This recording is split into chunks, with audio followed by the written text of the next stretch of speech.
everybody.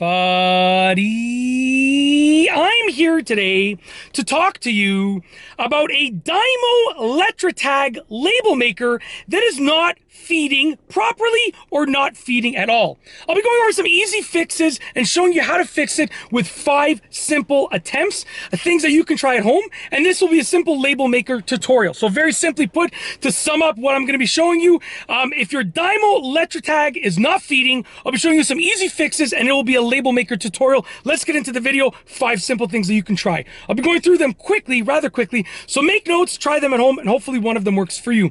Number 1 is the most simplistic fix, and it is the go-to for any time a product, a technological product like this, is not working properly, and that's to turn it off and turn it on again, but with a little twist. So essentially, if it's on, okay, what you want to do is turn it off, so power it off, okay?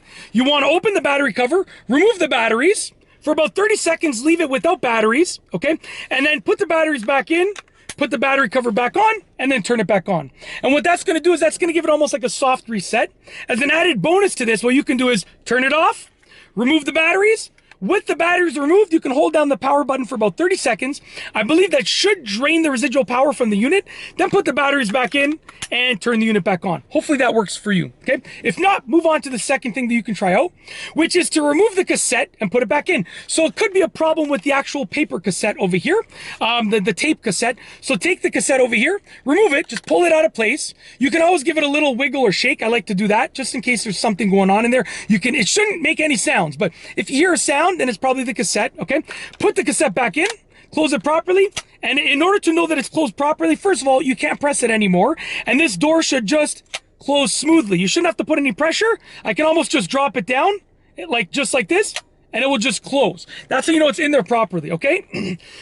Try that out. And as an added bonus, you can replace the cassette with a new one and see if the new cassette works. If the new cassette works, then there's a problem with your tape cassette that's in there right now, okay? Number 3. Remove the cassette, like I just said, but when the cassette is out of there, you want to get a Q-tip, just a dry Q-tip. You don't need anything on it, and just clean this area with a Q-tip. Sometimes there's a stickiness in there, you know, from the cassette, from a previous cassette, or you might have been using it when, like, you're drinking a can of pop and something spilled on it. Whatever the case is, you know, I was young, I spilled pop all over my video game systems, my keyboards, you know, whatever the case is, and even now as an adult, I do it sometimes. So, you know, just clean it with a Q-tip, wipe it with a dry Q-tip. Hopefully that works. Put the cassette back in, okay? Now that it's nice and clean, and hopefully that works for you, okay? That's number 3. So just remove the cassette, clean it with a Q-tip, put the cassette back in. Number 4 is open this up and wiggle the cassette inside of the sort of the area over here.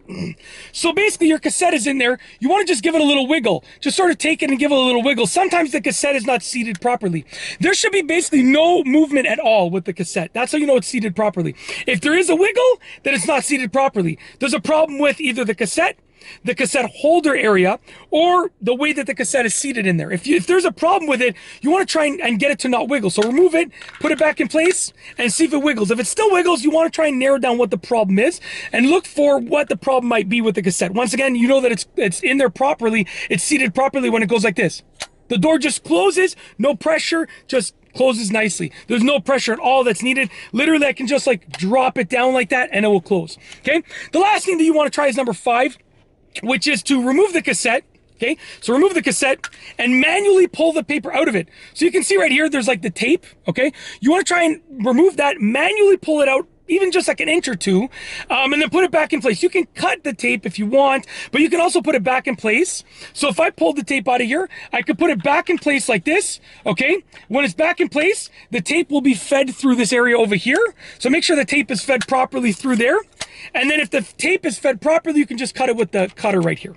Very simple. Try those out, and hopefully your Dymo Letratag label maker, whether it's this specific one or one that's very similar, will then feed the tape properly and will work once again so that you can make your labels and continue organizing your house organizing your life and using this beautiful product because they're absolutely amazing. That is it. 5 simple steps. Hopefully one of them works for you. Try them out at home.